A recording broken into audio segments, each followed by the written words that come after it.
special and exceptional without the American dream. And that's what's being undermined by big government and by Obamacare. And that, at the end of the day, is why we're so passionate about this. That's why this is an issue worth fighting for. All right, and there he was last night. And there he is this morning live from Washington, D.C., Florida Senator Marco Rubio. Good morning to you, sir. Good morning. I better stop drinking coffee after that report about the rats. So. Yeah, no kidding. But you're not a teenager anymore, so you're okay. You're out of the woods. That's true, yeah, that's right. Hey, let me ask you this. You know, we've been reading over the last couple of days, there are so many, it's a big number of Republican senators who did not want Ted Cruz to do this. Yeah. Why? Can I just start by welcoming Elizabeth? It's going to be great to have her on the morning. Fine. That's great. So it's good to have her on board. Now that's a filibuster right there. That was a filibuster. It's great to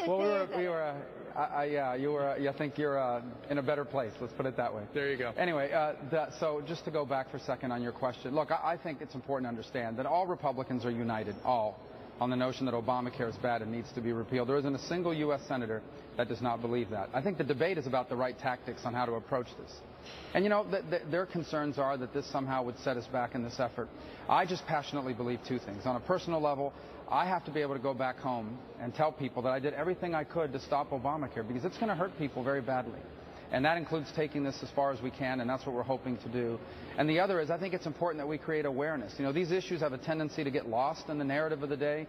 I don't think enough people understand that this thing's right around the corner and the impact it's going to have on their lives. And I think as this issue goes on the floor and in the days to come, we're going to make a growing number of Americans aware of how damaging Obamacare is to the people who are trying to make it, to the people that are working hard to achieve a better life. Senator, you know, you posted your full speech that you gave there, everything for 50 minutes on Twitter. I retweeted that just moments ago. Are you prepared to go down with the ship if indeed it does turn into a blame game with Republicans? Your name, certainly Ted Cruz's name, are going to be the front runners in terms of fault here. Well, fault for what? I mean, number one, I don't think we should. Government shutdown. But that's a false choice. That's basically what the President and Harry Reid are basically saying is, unless you fund Obamacare, we're prepared to shut the entire government down. Now, we've had government funding before Obamacare. We can have government funding without Obamacare. This idea, what they're basically saying is, if we pass a bill that does not fund Obamacare, the President will veto it. He will shut down the government over his pet project. And that is wrong, and people need to be aware of that. The other thing is the President, in his own way, is defunding elements of Obamacare already. You know, he's already slowed down the implementation of the employer mandate. Yep. They're trying to issue all kinds of waivers to exempt people from this, including members of Congress. So this notion that somehow to not fund Obamacare means we have to shut down the government, that's all up to the President and to the Democrats in the Senate. They're the ones that have decided to make that the choice. Well said. So just on Steve's question to start with, are you against what Ted Cruz is doing? Do you feel as though this is hurting? You're for it?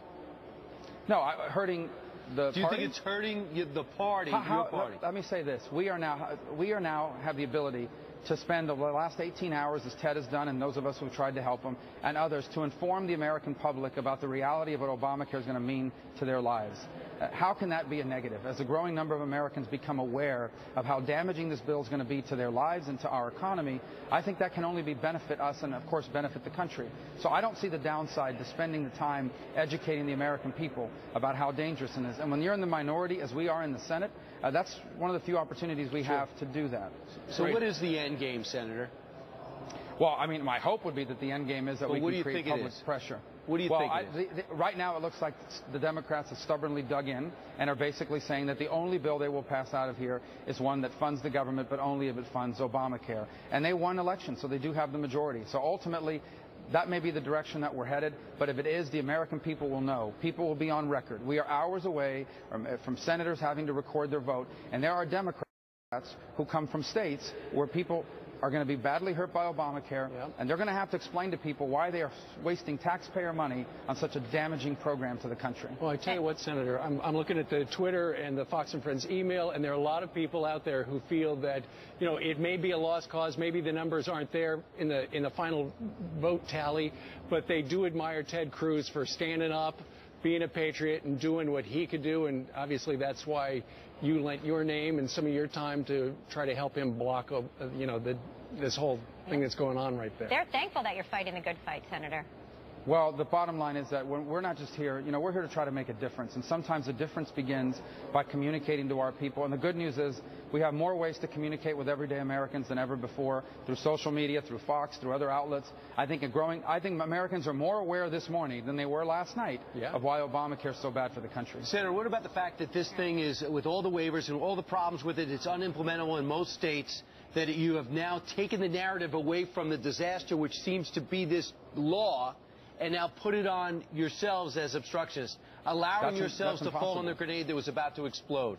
That's impossible, because do you think someone who's about to get moved from full-time to part-time is going to somehow be confused about the narrative?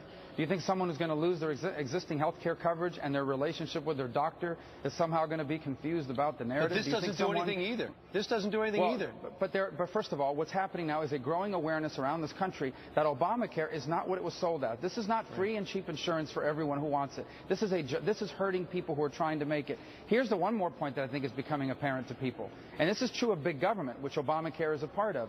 The people who have made it, really rich people, big corporations, they can deal with this stuff. They don't like it, but they can deal with it. Mm-hmm. You know who's not going to be able to deal with the implications of Obamacare? The people who are trying to make it. The people that can't hire a lobbyist to come here to Washington and get them a waiver or an exemption.